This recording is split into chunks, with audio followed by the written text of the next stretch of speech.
Thanks for coming out. I appreciate everybody coming out. Thanks to the veterans for your service. And I've been standing over there torn between which things I should talk about. Whether I should talk about what the $3,000 is going to do, whether I should talk about what it is we're going to do as a whole, or why I think you're the best people on the planet. And Rich keeps kicking me in the butt and telling me I should tell you why you're the best people on the planet. And I agree with him. But I think you should know what you helped us do, too. And so, if you don't mind, I'm going to try to weave all those things together and do it fast enough where you're not falling asleep and pissed off at me. Is that okay? But I got out of the Army on a wounded warrior type of discharge. And it's kind of a crazy thing that we do to the young people. And as a rule, somebody as senior as me should never have got to see what we do with the young folks. 26 years in the service, I had a pension, I had put away some money for my life, and things were, with the exception of the injuries, things were looking up. And I got to tell you, I ended up living in a camper for 18 months going, holy shit, what are we doing? While the VA was billing me for my health care for the injuries I got in a combat zone because they can't get the claims through the system fast enough.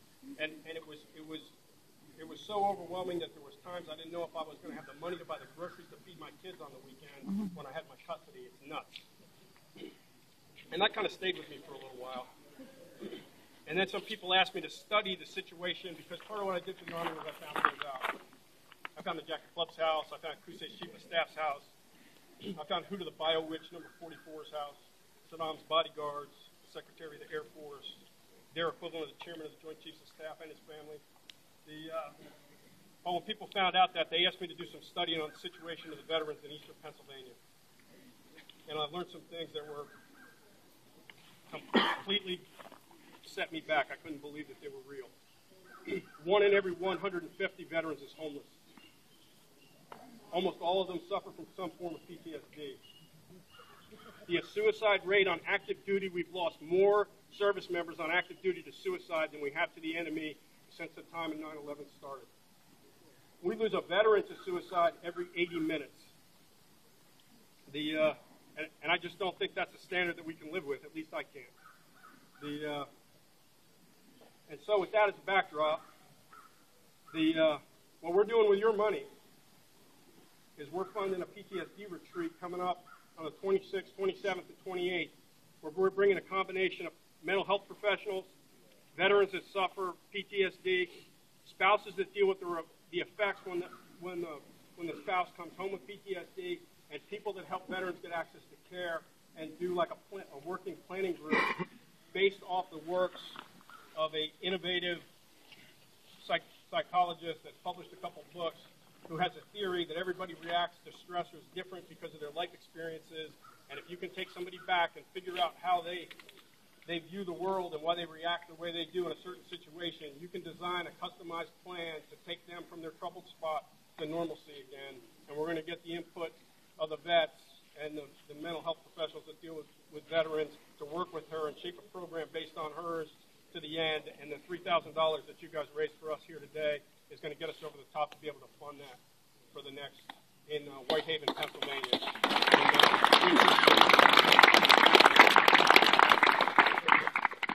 But Rich is going to be mad at me if I don't tell you why I think you're the best people in the world, so that's what we're going to do now.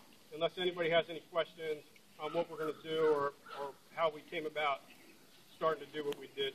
I don't see any hands. So I'm going to tell a story about Afghanistan. I went into Afghanistan with the horse soldiers in 2001 as a first responder.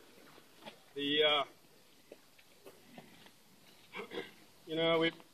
ever see those pictures when Rumsfeld was holding up the pictures of the horses? These guys are riding horses against tanks.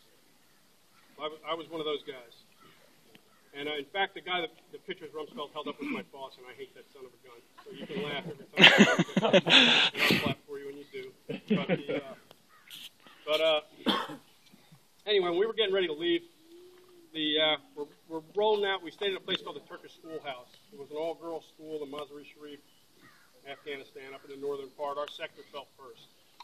And so they were trying to figure out what they were doing with us. They were rolling us up, sending us home early, and the conventional army was coming in to fill the void where we ran around. Did anybody see the picture on the front page of the paper in late November where there was a soldier with a blown up MiG aircraft in the back? Guy looking really pissed off in a Is that a desert? Yeah. Remember that picture? It went on the front of every newspaper in the country. It was me.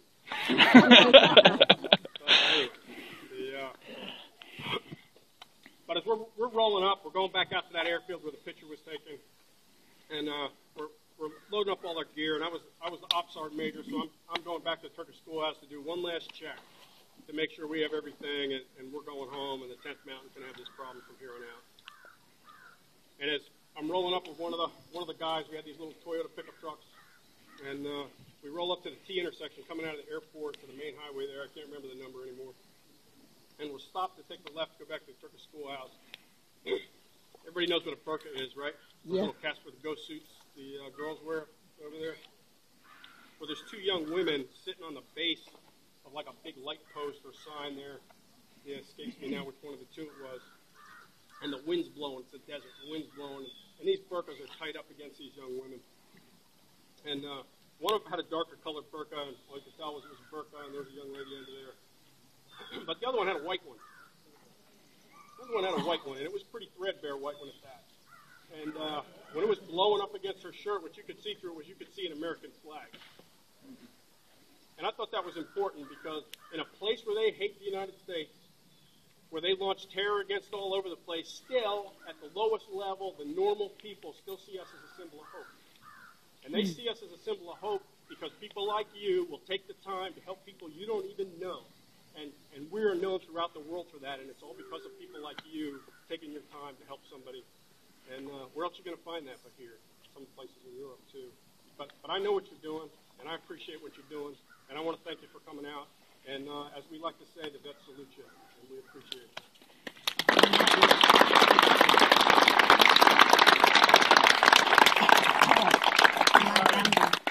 So I get to follow that up with our first bit of bad news for the day, besides the weather, which actually turned out to be pretty good.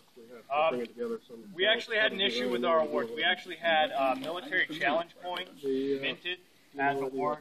For those of you who have been in the military or been around the military, you might have seen some of these. They get passed around a lot, and we thought it would be pretty cool to have a military spin on the award, something different.